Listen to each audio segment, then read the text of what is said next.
Will the IPC classify Gaza as experiencing famine this year? And will Israel bomb Gaza, bomb the West Bank, or annex either? These are questions submitted to predictive marketing app Kalshi that users could take contracts on. For those who don't know what predictive marketing is, they're trading platforms which allow users to make a predictive statement, and then other users have the option to take out a contract against that prediction. The apps have drawn the ire of traditional sports betting platforms, as on the surface, they seem to fill the same space. In both markets, users risk money in order to gain more money. The accusations coming from standard sports betting platforms relate to the fact that predictive marketing apps aren't considered gambling by the Commodity Futures Trading Commission, and are thus regulated at a federal level in the US, taking power away from the states. Sports betting in the US has had a difficult history.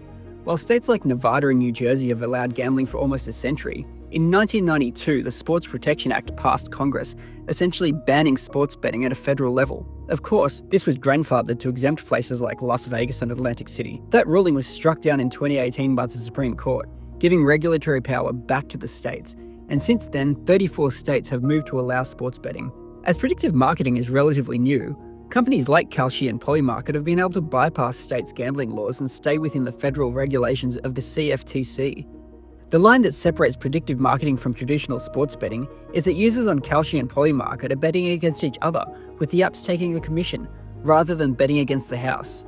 This is where it gets a little murky, as there's a fair amount of crossover between people involved with the CFTC and people involved with predictive marketing apps. The biggest name involved is the son of the president, Donald Trump Jr.